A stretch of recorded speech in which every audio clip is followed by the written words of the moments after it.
Praise the lord. హల్లెలూయా. దేవునికి స్తోత్రము కలుగునుగాక. మరొక ప్రార్థన చేసుకొని దేవుని సన్నిధిలో మన నిమిషంలో మనం గడుపుదాం. ప్రార్థన చేసుకుందాం. మహాపరిశుద్ధుడవైన ప్రేమ కలిగిన తండ్రి, దయగలిగిన యేసు ప్రభువా, 6 మాసాలు పూర్తి చేసుకుని 7వ మాసం 2వ దినం నీ సన్నిధిలో గడపటానికి ఇచ్చిన సమయాన్ని బట్టి స్తోత్రాలు. మాలో ఏకాగ్రతను దయచి, వినగల చెవులు, గ్రహించగల మనసు, స్తుతించగల పెదవులు దయచేయమని ప్రార్థిస్తున్నాను. మాట్లాడేది నేను కాదు, నాలో నీ ఆత్మ నుంచి మాట్లాడుటకు సహాయాన్ని దయచేయగలరు. ఈ యొక్క కోడికలో పాలు పంపులు పొందుతున్న ప్రతి బిడ్డను దీవించి ఆశీర్వదించగలరు. యేసు నామం అడిగి వేడుకుంటున్నాను తండ్రి, ఆమేన్. మంచిది. మరి ఒక పాటను పాడుకుందాం. నీ చేతితో నన్ను పట్టుకు, నీ ఆత్మతో నన్ను నడుపు అని పాట.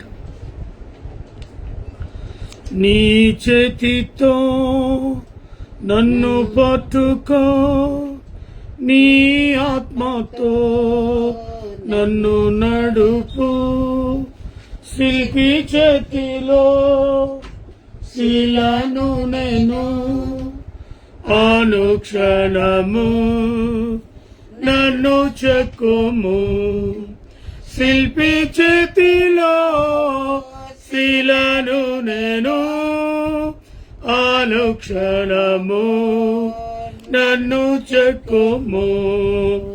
ఘోర పాపిని నేను తండ్రి, పాప ఊబిలో పడియుంటిని.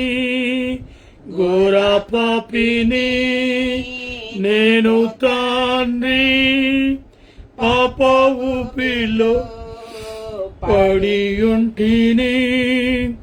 లేవానెత్తుము, శుద్ధి చేయుము, లేవానెత్తుము, శుద్ధి చేయుము, పొందనిమ్ము నీదు ప్రేమను. లేవానెత్తుము, శుద్ధి చేయుము, పొందనిమ్ము నీదు ప్రేమను. అంధకార లోయలోనా సంచరించిన భయము లేదు. అంధకార లోయలోనా సంచరించిన భయము లేదు. నీ వాక్యం శక్తి గలది, నా త్రోవకు నిత్య వెలుగు. నీ వాక్యం శక్తి గలది, నా త్రోవకు నిత్య వెలుగు. ఈ భూమిలో రాజు నీవే, నా హృదిలో శాంతి నీవే. ఈ భూమిలో రాజు నీవే, నా హృదిలో శాంతి నీవే. కుమ్మరించుము నీదు ఆత్మను, కుమ్మరించుము నీదు ఆత్మను. జీవితాంతము నీ సేవ చేసేదా, కుమ్మరించును నీదు ఆత్మను. జీవితాంతము నీ సేవ చేయగా, నీ చేతితో నన్ను పట్టుకో, నీ ఆత్మతో నన్ను నడుపు, శిల్పి చేతిలో శిలను నేను, అనుక్షణము నన్ను చెక్కుము, శిల్పి చేతిలో శిలను నేను, అనుక్షణము నన్ను చెక్కుము. హల్లెలూయా. దేవునికి స్తోత్రము కలుగునుగాక. తిరిగి వాక్యంలోనికి వెళ్దాం. మొన్నటి రోజు చదువుకున్న హెచ్కేలు 34వ అధ్యాయంలో నుంచి కొంత మట్టుకు ధ్యానించాము. కాపర్ల విషయంలో దేవుని యొక్క ఉద్దేశము,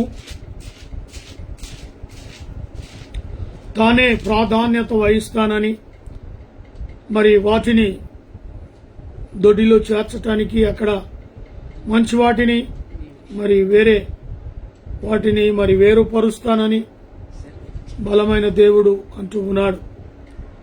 మరి అంతేకాకుండా నేను వాటిని తోడుకొని వచ్చేదని అంటాడు.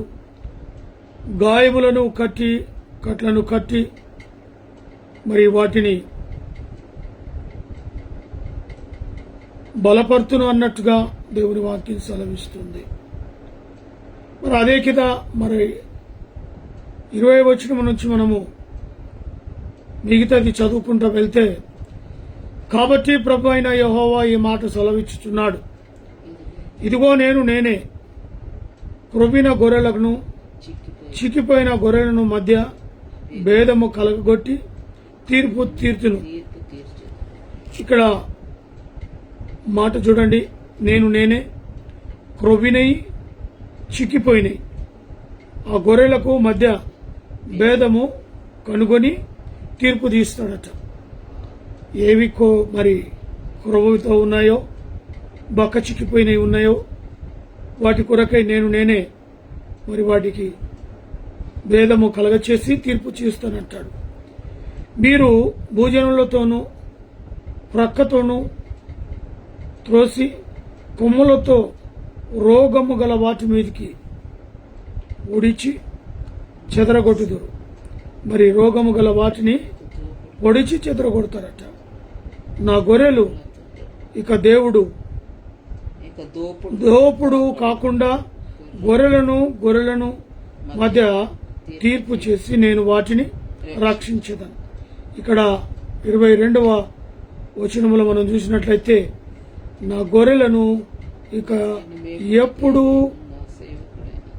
కాకుండా గొర్రెలను మరి మధ్య తీర్పు చేసి నేను వాటిని రక్షించేదని అంటాడు.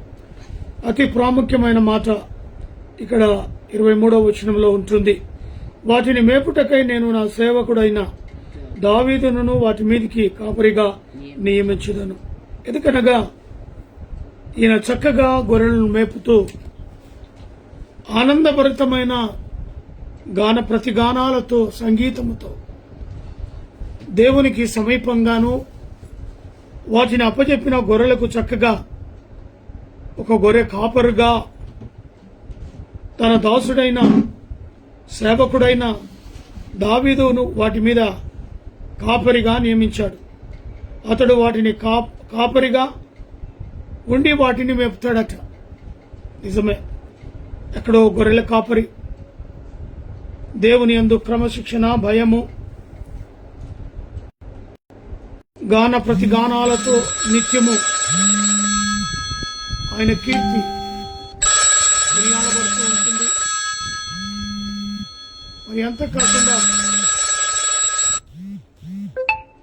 ఆయన కీర్తి కొనియాడబడుతుంది కాబట్టి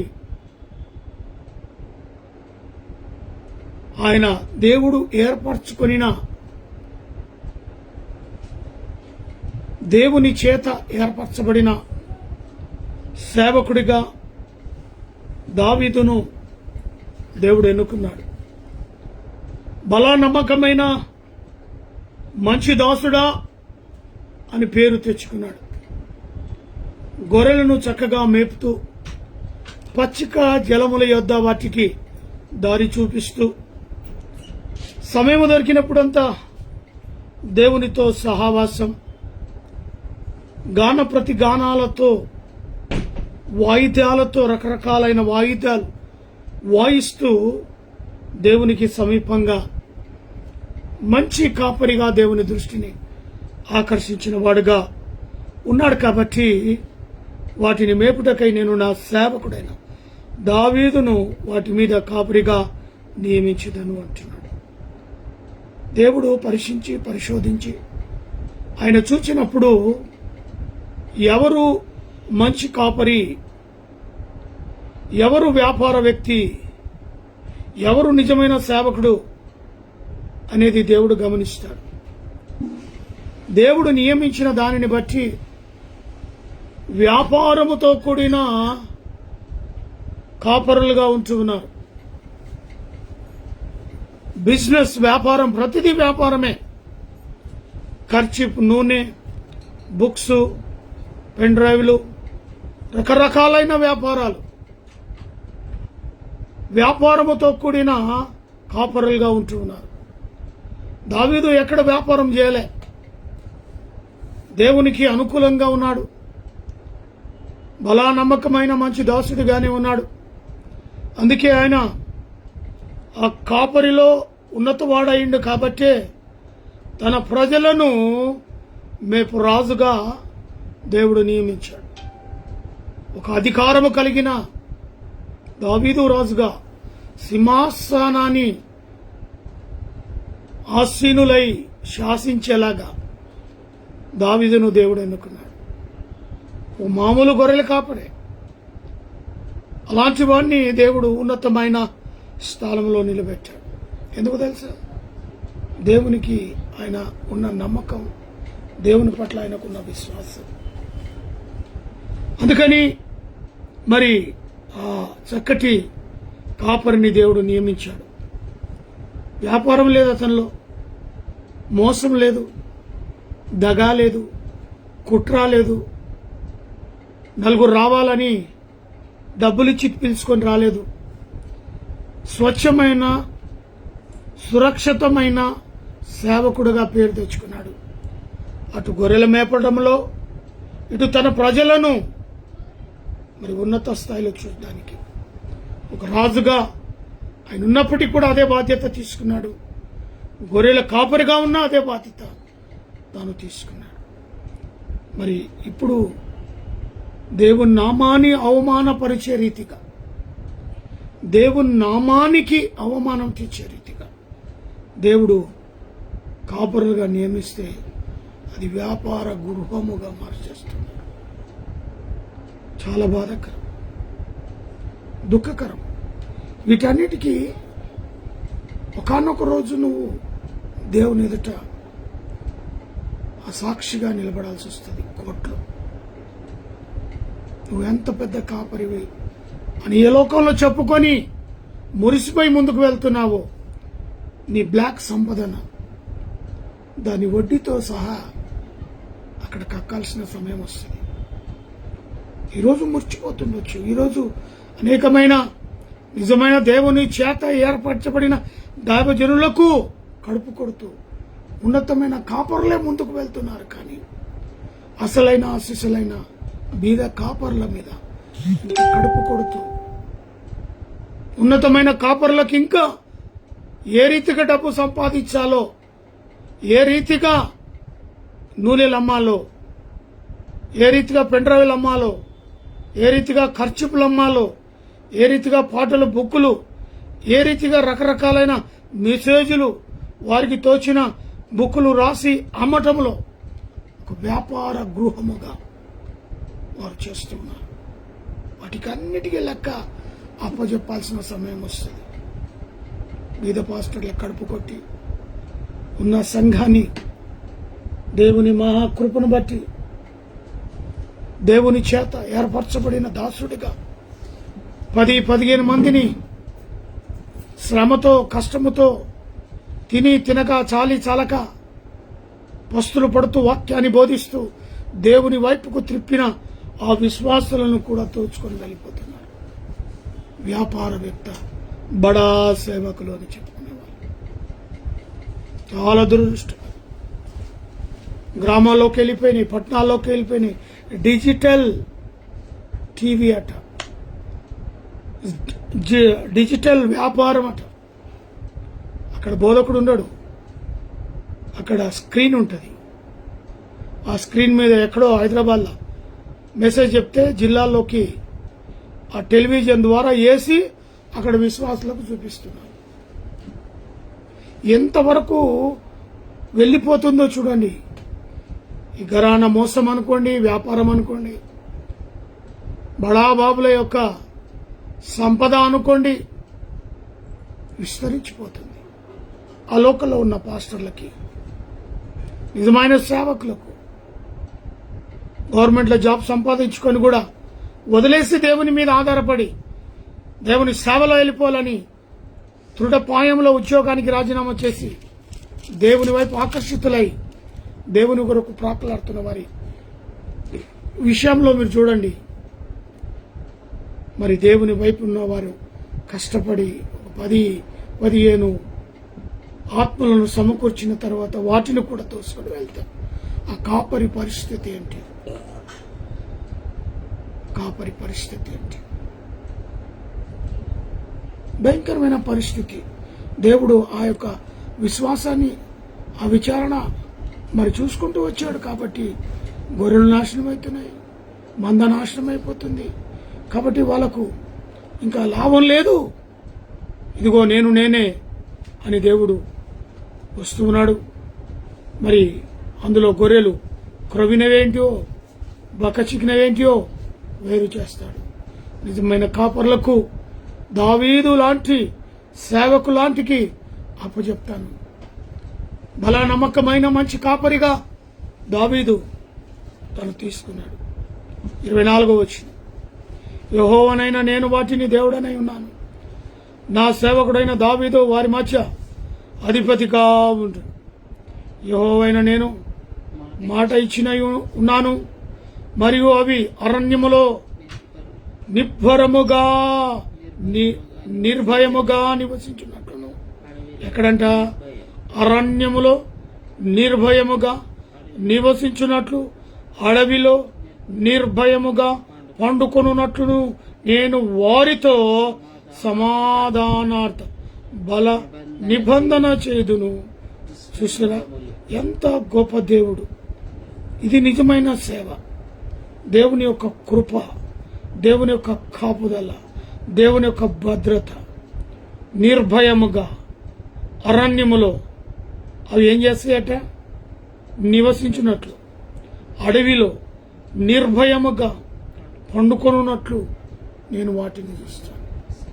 కాపరి సరి అయిన వాడుంటే దేవుడు వారి పక్షాన ఉంటాడు, వాటి గొర్రెల పక్షాన ఉంటాడు, ఆ విశ్వాసుల పక్షాన ఉంటాడు.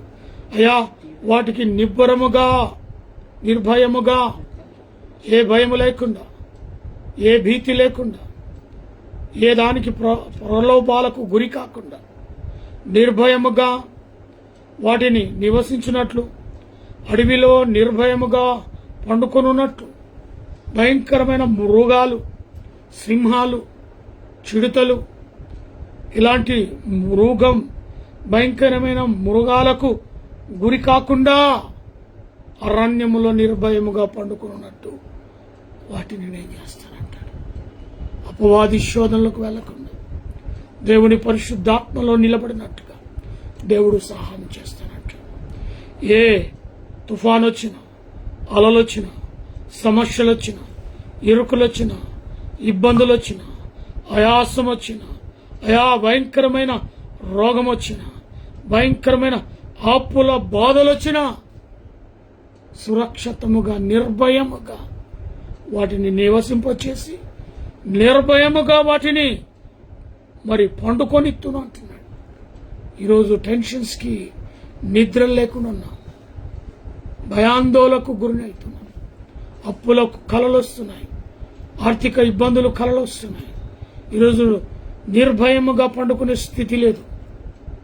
వాటికి దేవుడు నేనుంటానంటాడు, వాటి కాపుదల నేనుంటానంటాడు. అందుకే ఇక్కడ ఇంకేమంటాడు? దేశములో లేకుండా చేయుదును, వాటిని నా పర్వతము చుట్టూ స్థలమునందు దీవెనకరముగా చేతు. దేవునికి స్తోత్రము కలుగునుగాక. దీవెనకరముగా మారుస్తాడట. ఋతువుల ప్రకారం వర్షము కురిపించదను, మరి దీవెనల ప్రకారమగు వర్షములను కురిపి. చూసారా ఎక్కడ తిరిగి ఆశీర్వాదముతో నింపబడిన ఆ దీవెనలే నేను ఇస్తానంటాడు.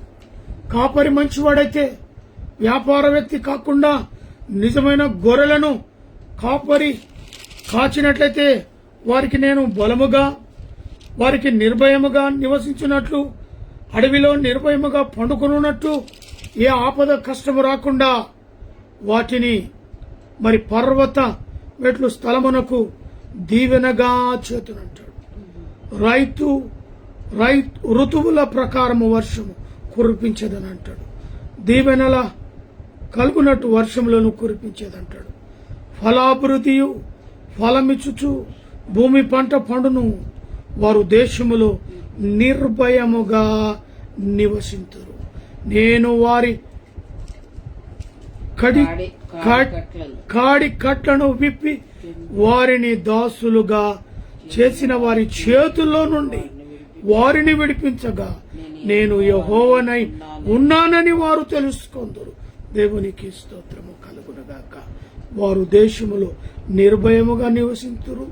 నేను వారి కట్టడలను విప్పుదును. ఎన్నో ప్రాబ్లమ్స్ లో ఉన్నాం కదా, ఆ కట్టడలు విప్పాలి.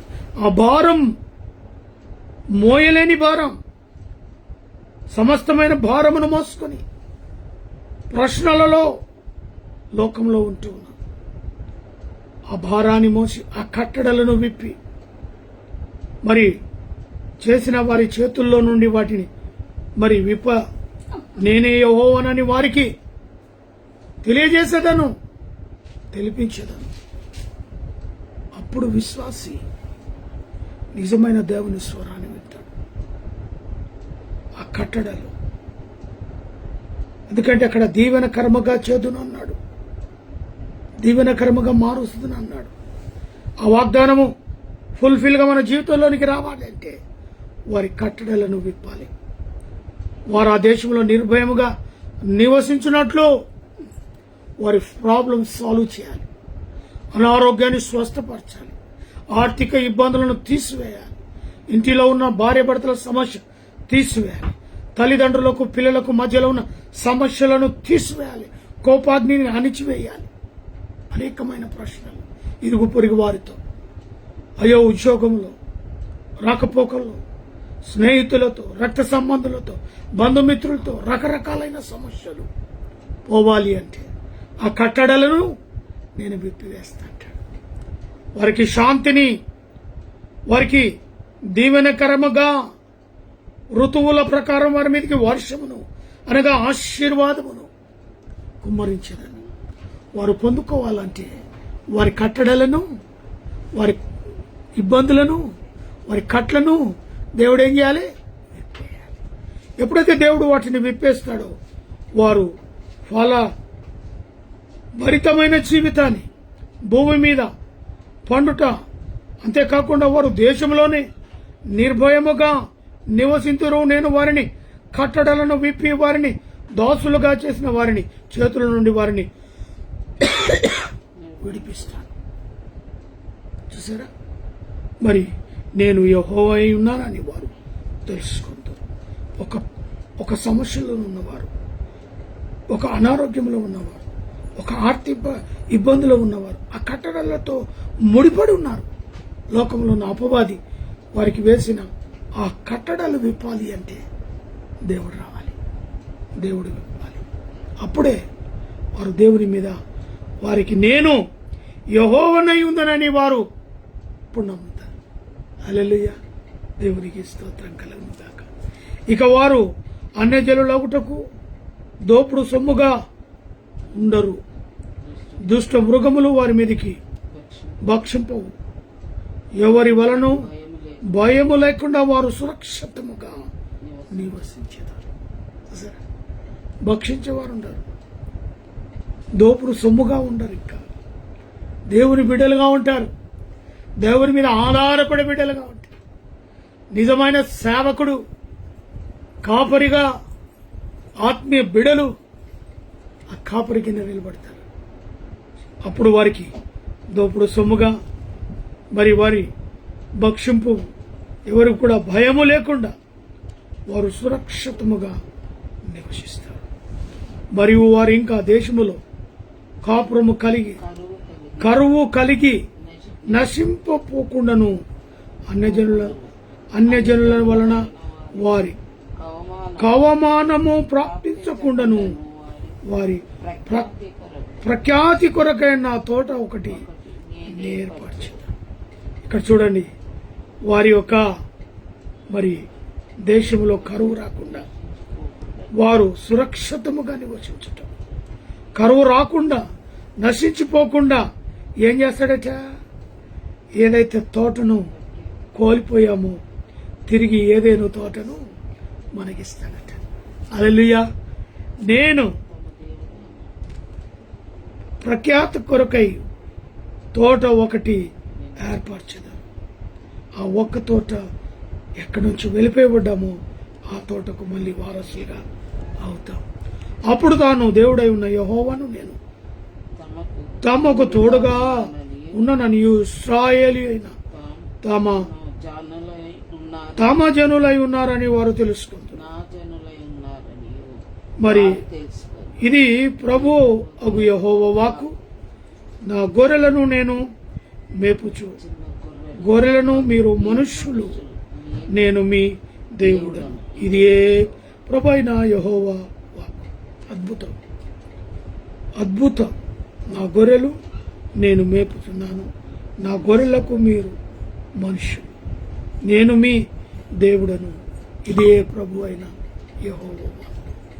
అద్భుతమైన దేవుని మాట. మరి దేవుడు ఇన్ని 7వ మాసం 2వ దినంలో సాయంకాల వేళలో అనేకమైన అంశాల ద్వారా మనతో మాట్లాడాడు, సూటిగా మాట్లాడాడు. నిర్భయము లేకుండా దేవుడు మనల్ని కంటికి రెప్పగా కాస్తానంటాడు. వారు ఆ దేశంలో నిర్భయముగా నివసించున్నట్లు, ఏ దేశంలో, ఏ గ్రామంలో, ఏ పట్టణంలో అయ్యా నీ ఉన్నావో తెలియదు, కానీ నీ ఉన్న పట్టణములో నిన్ను దేవుడు నిర్భయముగా ఆ ప్రాంతంలో నివసింపచేస్తాడు. దేవునికి స్తోత్రము కలుగునుగాక.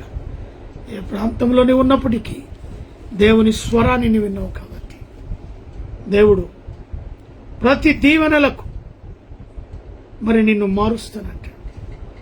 ఋతువుల ప్రకారము వర్షము కురుచున్నట్టుగా తన దీవెనలు కూడా మన మీద కురుస్తూనే ఉంటాయట.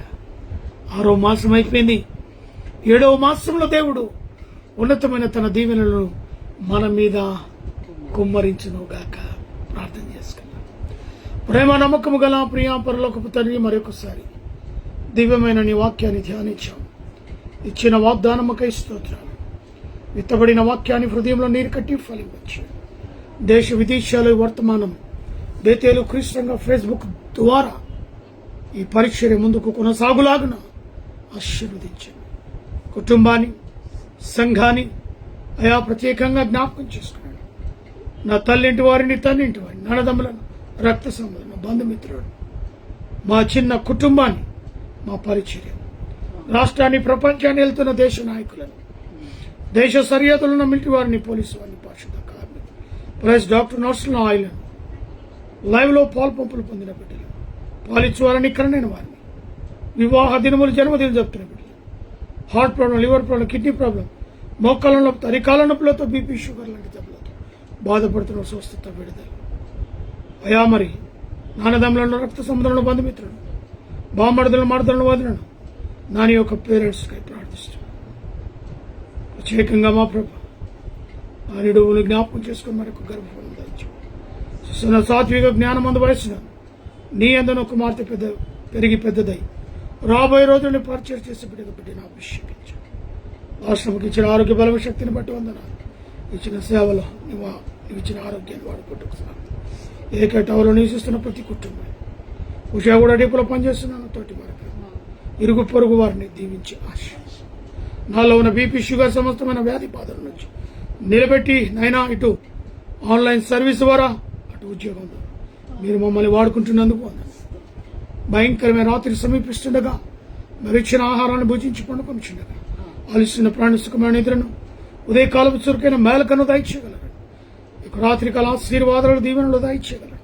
యేసు నామమున అడిగి వేడుకుంటున్నాను తండ్రి. మన తండ్రి అయిన దేవుని ప్రేమ, కుమారుడైన యేసుక్రీస్తు కృప, పరిశుద్ధాత్మ కన్నుని సహావాసమైన సన్నిధి కూడిన మనకును సకల ప్రజలు ఇప్పుడును ఎల్లప్పుడును సదాకాలము తోడై నీడే ఉండును గాక. Praise the lord, praise the lord, hallelujah.